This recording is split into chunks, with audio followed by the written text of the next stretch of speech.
यह कथा अवध की है और बहुत पुरानी है। अवध में सरयू नदी के किनारे एक अति सुंदर नगर था, अयोध्या। सही अर्थों में दर्शनीय, देखने लायक, भव्यता जैसे उसका दूसरा नाम हो। अयोध्या में केवल राजमहल भव्य नहीं था, उसकी एक एक इमारत आलीशान थी।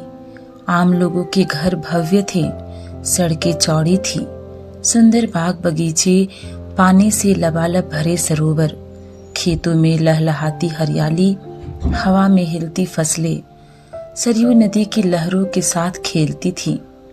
अयोध्या हर तरह से संपन्न नगरी थी। संपन्नता कोने अतरे तक बिखरी हुई थी। सभी सुखी, सब समृद्ध।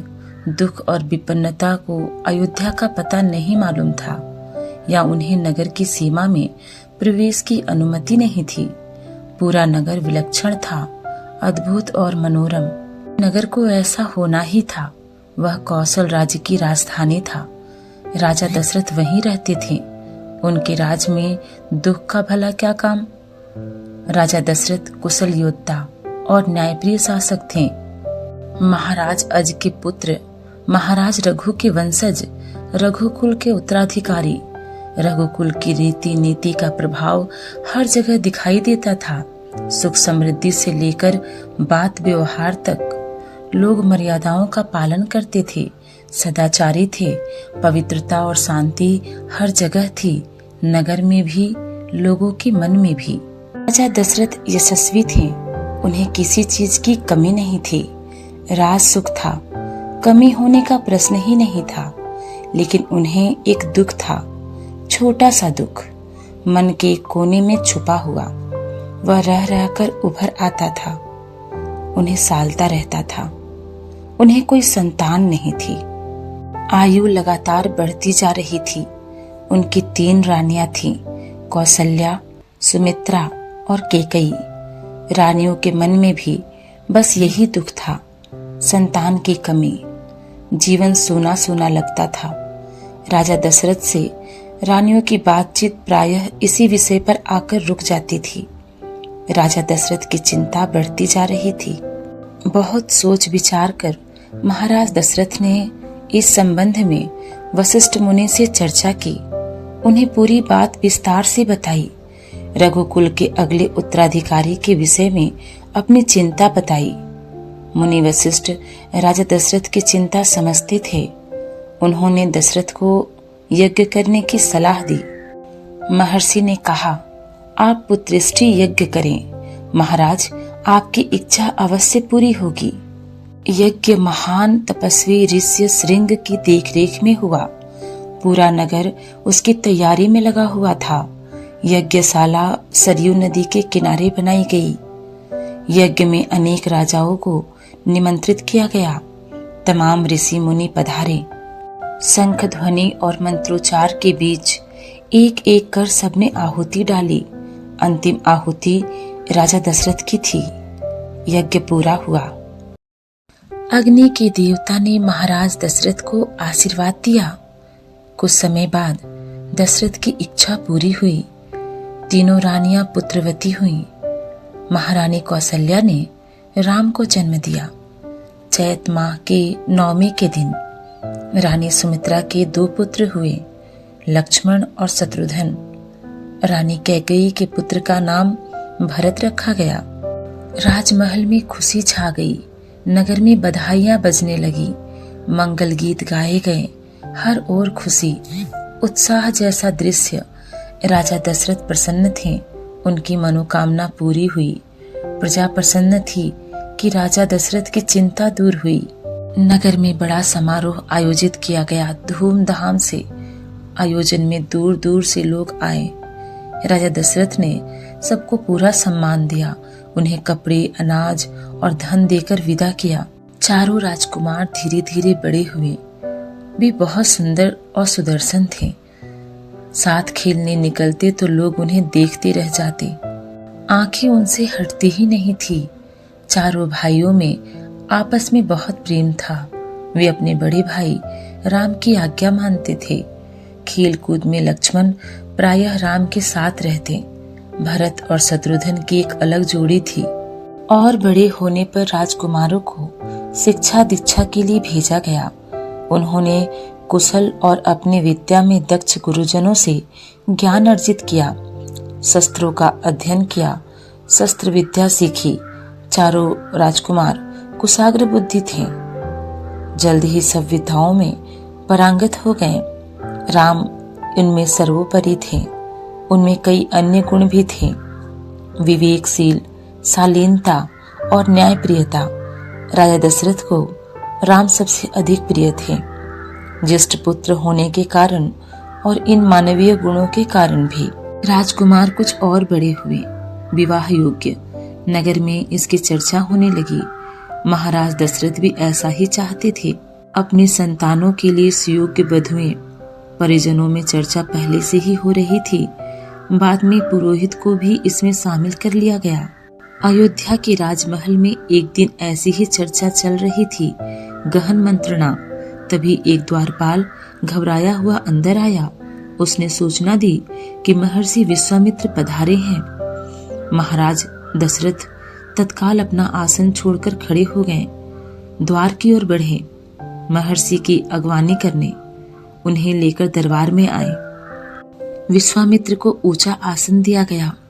विश्वामित्र कभी स्वयं राजा थे, बहुत बड़े और बलशाली। बाद में अपना राजपाट छोड़ दिया, संन्यास ग्रहण कर लिया, जंगल चले गए। वहीं उन्होंने अपना आश्रम बनाया और उन्होंने सिद्धाश्रम नाम दिया। महर्षि के स्वागत सत्कार के बाद दशरथ ने कहा, महर्षि आज्ञा दें, मैं आपकी क्या सेवा कर सकता हूँ? आप अपने मन की बात कहिए, आपकी आज्ञा का पूरा पालन किया जाएगा। विश्वामित्र बोले, राजन, मैं जो मांगने जा रहा हूँ उसे देना आपके लिए कठिन होगा।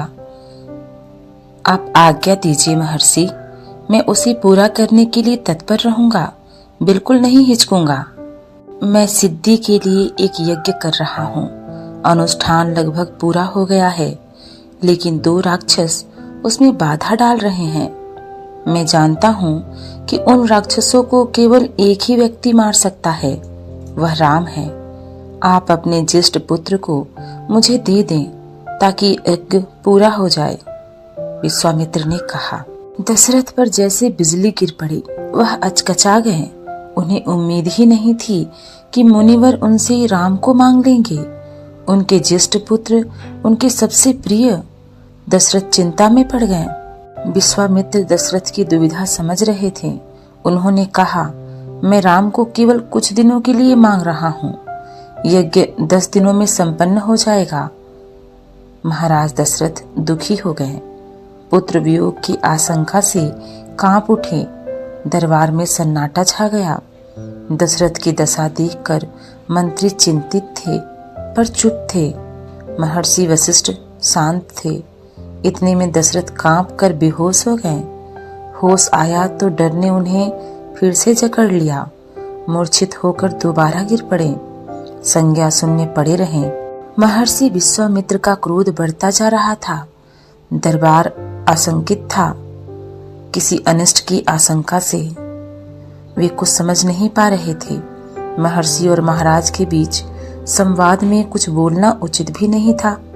मुनि वशिष्ठ चुपचाप आकर महाराज दशरथ के पास खड़े हो गए। थोड़ी देर बाद दशरथ उठे। स्वयं को संभालते हुए उन्होंने महर्षि से विनती की, महामुनि, मेरा राम तो अभी 16 वर्ष का भी नहीं हुआ है। वह राक्षसों से कैसे लड़ेगा? राक्षस मायावी हैं। वह उनका छल कपट कैसे समझेगा? उन्हें कैसे मारेगा? इससे अच्छा तो यही होगा कि आप मेरी सेना ले जाएं।